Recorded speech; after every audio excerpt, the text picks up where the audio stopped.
afternoon, friends. Stephen Benoon here with Israeli News Live. It is May 22nd, 2025. I was actually going to say a different date. Anyway, today, a breaking story coming out of Washington, D.C. Two young people that were coming out of a museum. They're part of the Israeli embassy team there, were shot and killed.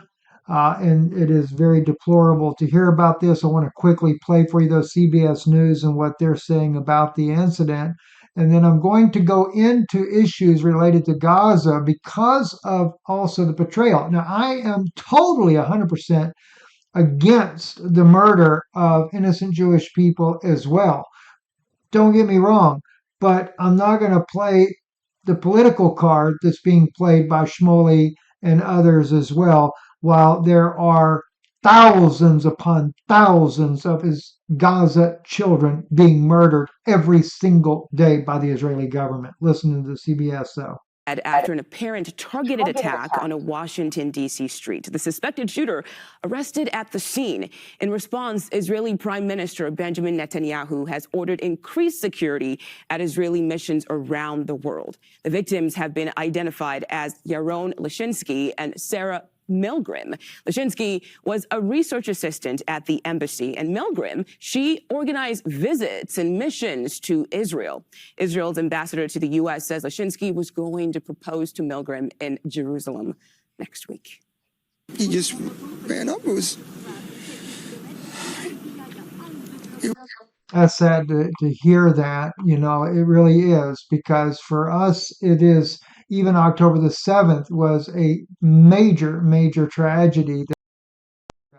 Although many of you already know from the very day of this tragedy in Israel, this has been a major problem for me because, as you guys know, I went through a suicide bombing in Israel back in September 22nd, 2004. I know full well how rapid the Israeli response is to terror that happens on their civilian population, and to realize that it was 6 to 8 hours stand down before there was any reaction to what happened on October the 7th. Clearly, something was majorly wrong. I'm sure there's going to probably be a lot coming out about this as well that, well, I won't even get into that because I don't want to give any justification. The death of innocent people is wrong, and it's wrong, period. And as I mentioned to you already as well, just like it is with the death of Gaza children. This is an older article here from AP, 13,000 killed and an estimated 25,000 injured. They say it's the highest, it will be the highest number of amputees in the world ever in a war zone there, and then still being justified. But Shmuley is kind of interesting. Listen to what he has to say here. Hi, friends. I'm just watching on CNN. It's not even on the New York Times website yet that two Israeli embassy staff were killed near the Washington, D.C. Jewish Museum. It's open season on the Jews. This story is just breaking.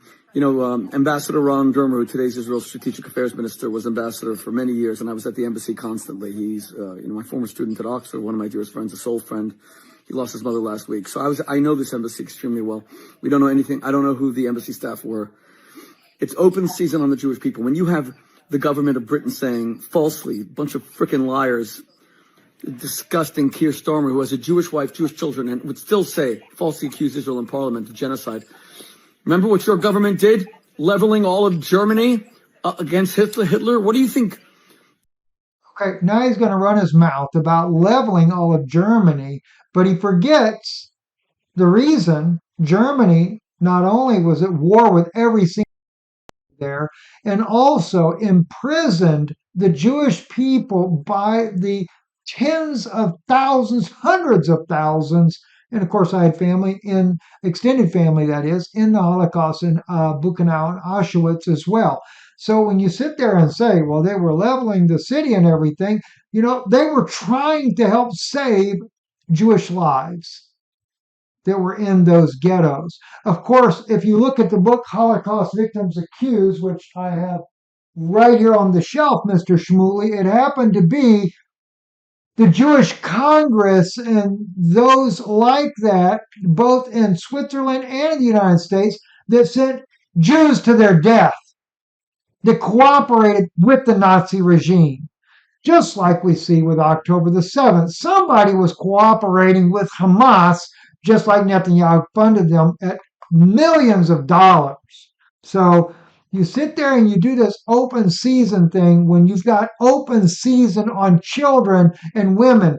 And by the way, in some of the articles that I have up here, as well, like this one here. Now that the death toll had already been raised by this article here when it came out on the 22nd of this month here, 16,503 children since October the 7th, according to the Gaza Health Ministry.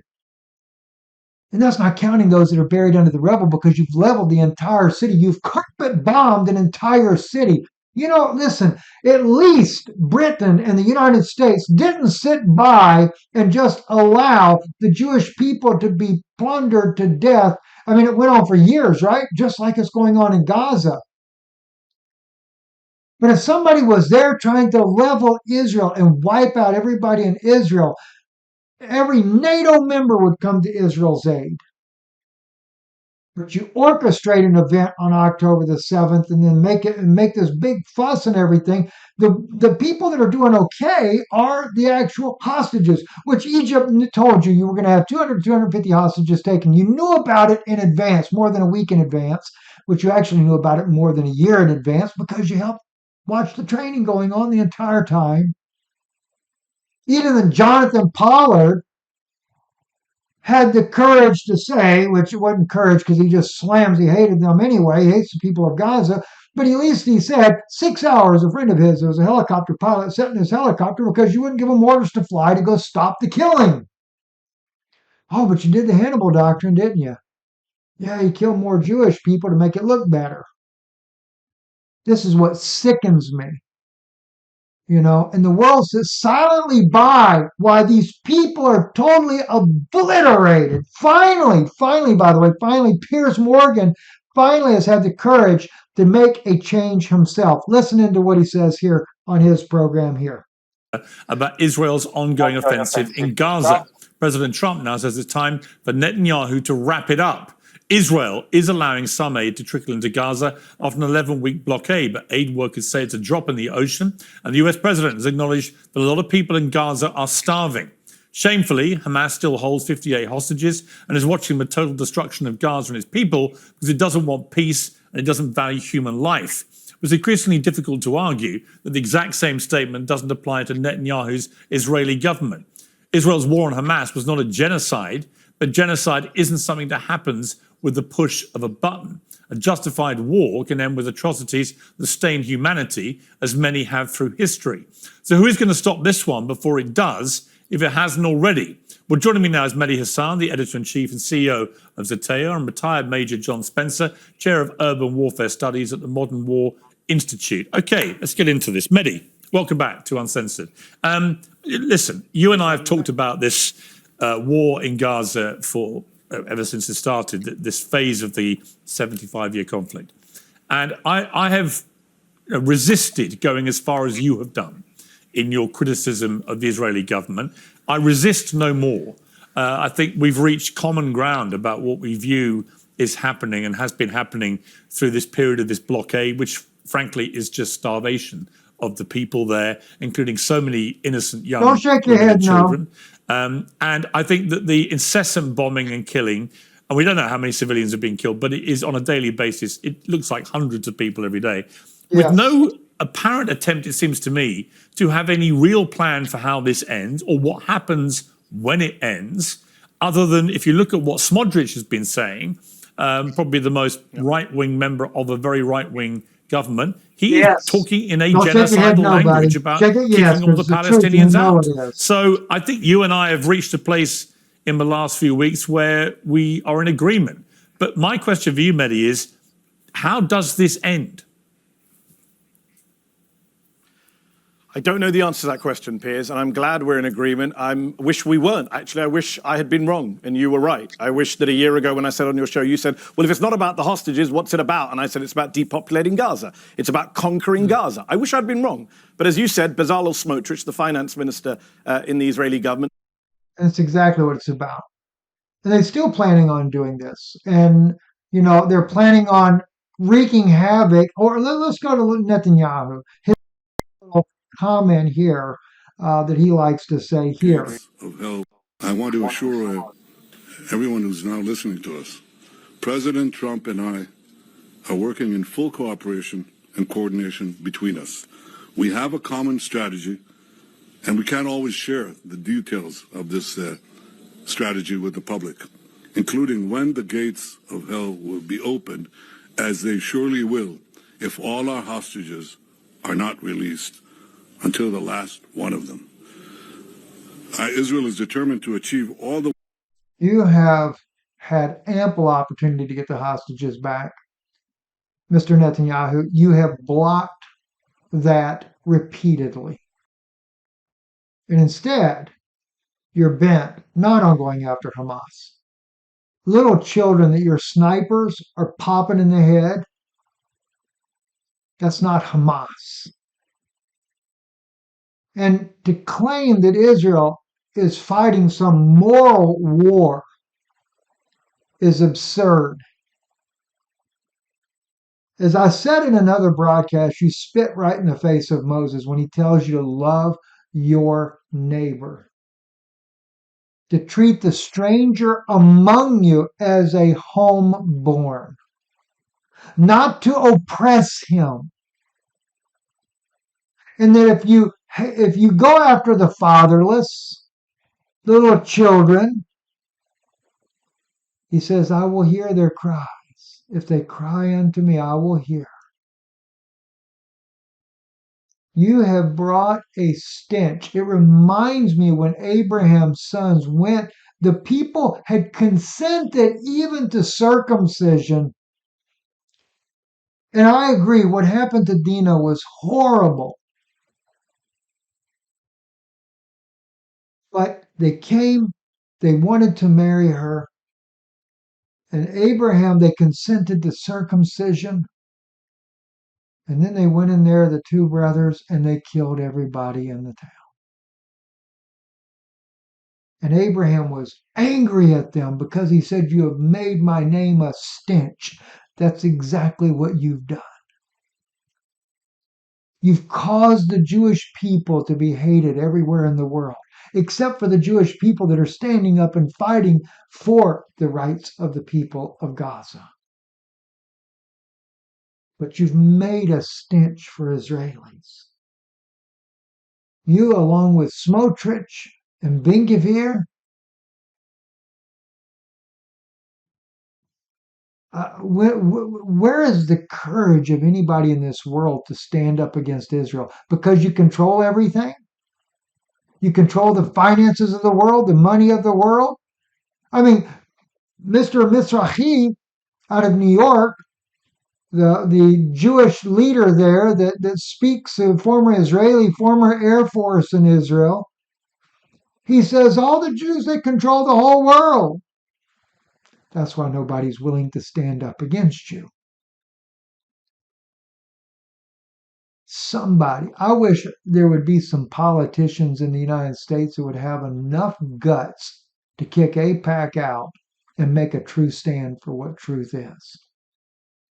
Jesus stood against the Pharisees 2,000 years ago, and he did everything he could to help the Jewish people, including the Pharisees. But when your father is the devil, and that's not all Jewish people by no means, that's not all Israelis by no means. But when you do have a race in there that is controlling the global world, your own little Eden,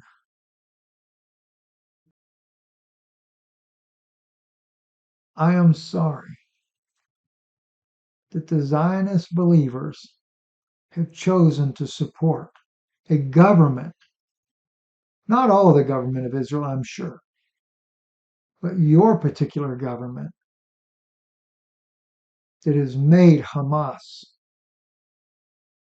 I don't even know how to call it, but you certainly are not a godly state. You have brought a shame upon the nation of Israel. You have brought a shame upon Jewish people everywhere in the world. If any nation were to have done what you have done to the people of Gaza, the world would be in arms about it already. Just like in the case when the Jewish people were imprisoned by the Nazis. And not just the Nazis, but all the nations they invaded, and they were willing to put them into concentration camps. And don't forget, it's the Jewish Congress right here, the Holocaust Victims Accused. That's one book you guys don't want published anymore, because it's Jewish leaders that were willing to tell the truth about it.